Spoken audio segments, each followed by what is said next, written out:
নমস্কার বন্ধুরা, আজকের গল্প গেঁয়ো ইঁদুর ও শহুরে ইঁদুরের ফেসবুক প্রেম।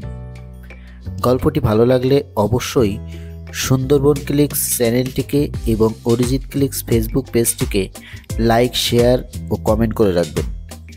এরকম বহু গল্প পেতে ইউটিউব সুন্দরবন ক্লিক্স চ্যানেলটি অবশ্যই সাবস্ক্রাইব করুন এবং অরিজিৎ ক্লিক্স ফেসবুক পেজটি ফলো করে রাখুন।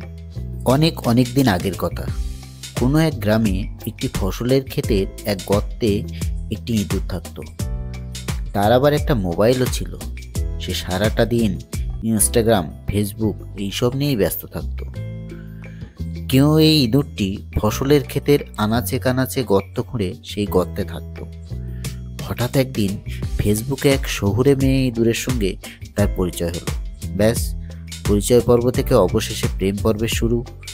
এভাবে বহুদিন তাদের আলাপ চলতে থাকে। এরপর একদিন গেঁয়ো ইঁদুরটি শহুরে ইঁদুরকে নিমন্ত্রণ করে বসল। শহুরে ইঁদুরটিও এক কথায় রাজি হয়ে গেল।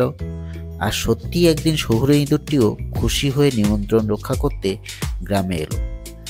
কিন্তু এত আনন্দের মধ্যে খাবার সময় তার মন খারাপ হয়ে গেল। শুধু বার্লি আর ভুট্টা, এ আবার খাবার হলো নাকি? তবু সে কষ্ট করে খেলো। আর ফিরে যাওয়ার সময় তার গেঁয়ো বন্ধুকেও শহরে খাওয়া নিমন্ত্রণ জানিয়ে গেল। শহুরে ইঁদুরটি বলল, একদিন আমাদের ওখানে এসো, দেখবে কত কিছু। যেই বলা সেই কাজ। গেঁয়ো ইঁদুরটিও রাজি হয়ে শহুরে বন্ধুর সঙ্গে গেল নিমন্ত্রণ রক্ষা করতে। সেখানে গিয়ে খাবার আয়োজন দেখে ইঁদুরটির তো চোখ ছানা বড়া।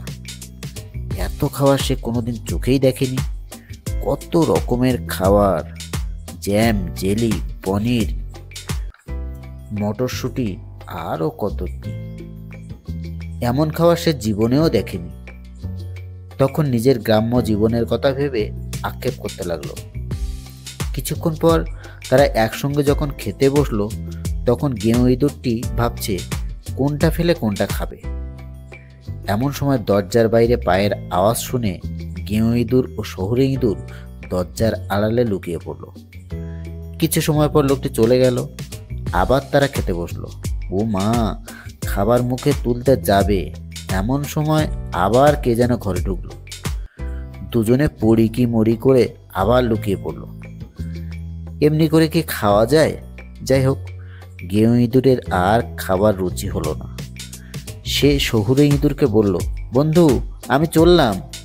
আমার গ্রামে হয়তো এমন ভালো এত মজার মজার খাবার নেই, কিন্তু এত অশান্তিও নেই।